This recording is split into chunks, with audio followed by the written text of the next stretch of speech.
I'm gonna be in half guard. You could be in side control, whatever, it doesn't matter, but a lot of times this position will happen. The guy will have your neck.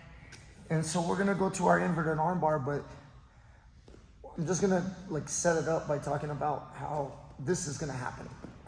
So when you do, he's holding on a little bit, and I do a bridge, I start to escape. You see it? See what's happening? Like it's already there. So the moment that I recover the guard, I bring the guard in, this arm is on my neck, so it's time. Like why go back to here and then go, all right, I got here. I'm so happy. He had me, he was smashing me, and now he pulls his arm out, and you're like, all right, now what do I do?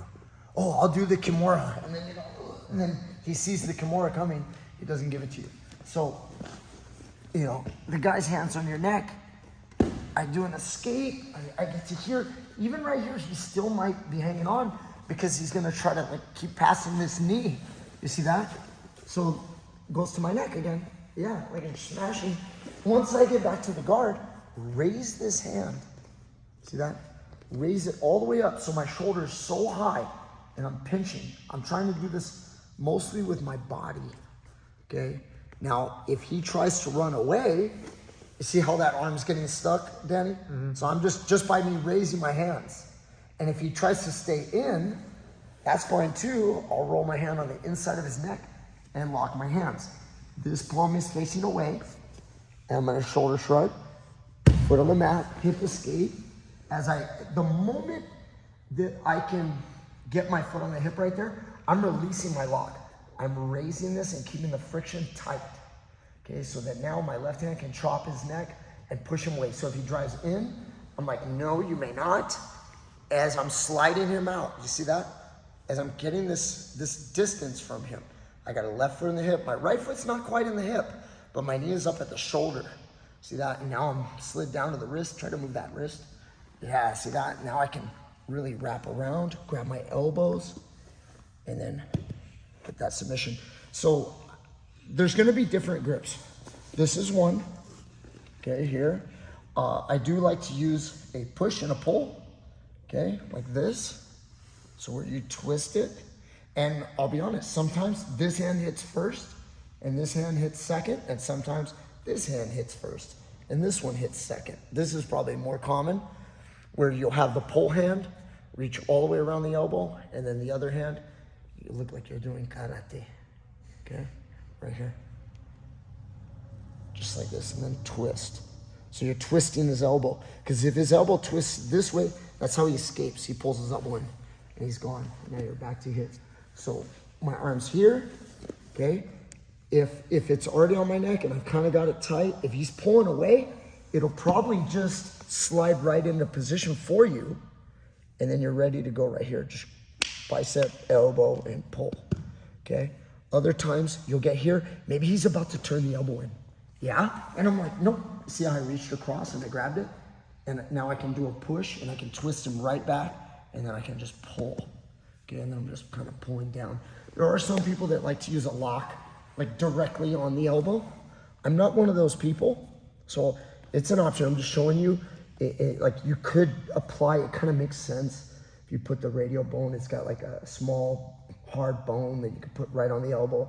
I prefer this gripping style as well as the deep style like this for a lot of friction and pull here, okay? And then with probably the last variation being sitting up like this on an elbow, okay, here. And this is now our next movement where we get up on the elbow and then we go to the armbar. We can go to the armbar right now, but a lot of times it'll start to slip right off my head, boom, and that's when our shin goes around the head, and then we roll. He rolled before me. Make sure if the guy rolls fast, like Danny was a little bit ahead of me on the roll, which means he wasn't necessarily resisting, he was kind of already anticipating. That could happen because he might just try to bail early. Make sure you catch up to him and get a hold of some leg control. Teach Me Grappling, what's up guys? Coach Brian here, and I'm here to tell you about SUPPORT. Guys, the best dummies in the world for training. You wanna get good at throws like Jesse? You need a SUPPORT speed dummy.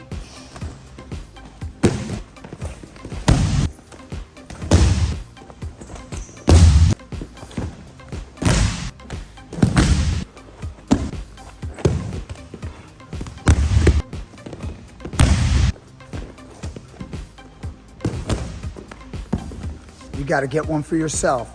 Go to petersongrapplers.com and get your own speed dummy. Okay, you want to control the leg because if your shin is on the back of the head, you don't have the leg yet, you might sit up. No, sit up. And then now you lost the whole arm. See where the arm is? And he'll pull his arm out. He'll pull his arm out. Oh, sorry. Oh, sorry. Okay, there we go. Sometimes people fall asleep. Yeah. Even when they're watching YouTube. Okay, so this guy's arm's here. I'm gonna do a bridge. See how I'm going here? You can apply the force. There we go, like this. I'm pushing back. As I get the guard, I raise my hand, go right into the position, grab my elbows. Here, one. Let's say he started to twist, and I'm like, oh, I grab onto it, and I twist. Okay, get it here. Okay, and then you guys can apply that force. Get up on my elbow, rotate the shin. Do not anticipate. Yeah. Resist instead. No, just lift your head. Yeah, the normal reaction. Pull your arm back. Yes, this is the normal reaction. Drop my knee, fall towards the feet. He may not roll. Go back. So when he's here, guys, you have your shin on the back of the head. You're gonna have to sometimes fight some people. So Danny's trained to roll. He wants to roll. If he's not, you don't want to get stuck here and go, why isn't he rolling? Where's Danny? Danny's my rolling partner. He rolls for me. And then you go, shit, some people are so strong, they lift their head. Watch, show them how strong you are. Yeah, they lift, and you're like, oh shit, dang it.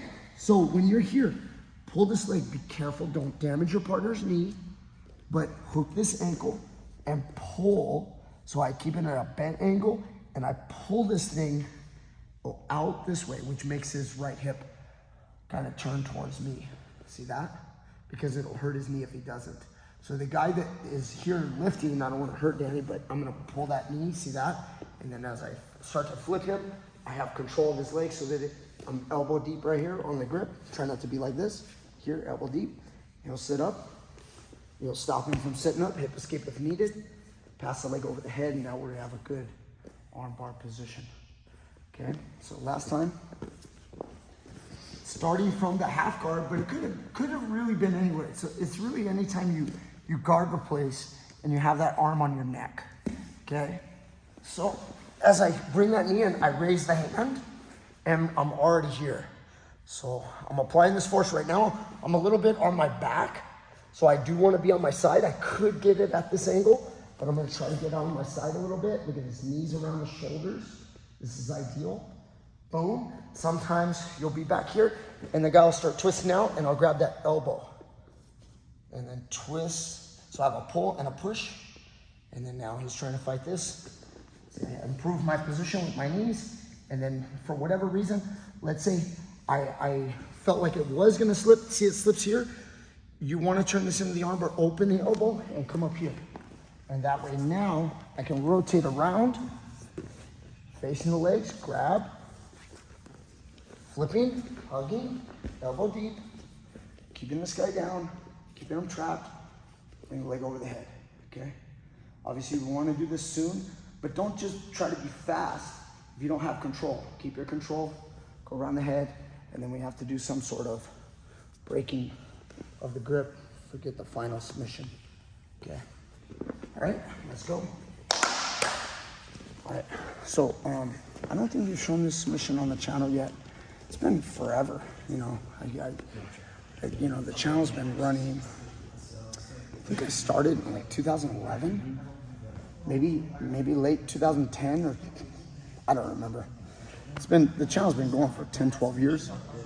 So I don't remember if I've shown this. That's the hard part.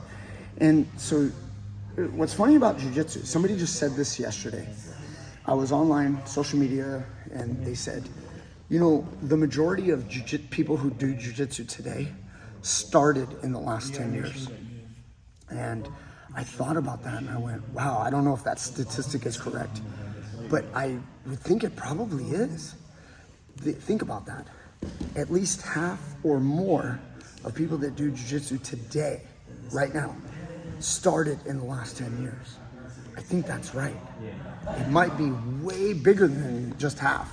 But the point is this, some people today don't even know that these moves already existed.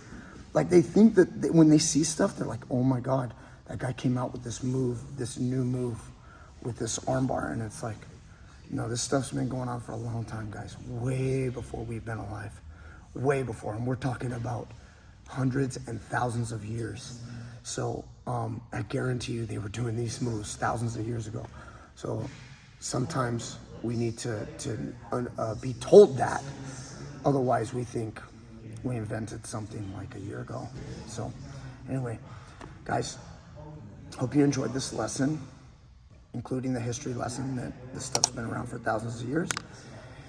And what else can I say? Comment down below. I love you guys. Thank you so much. See you guys next time with more great stuff.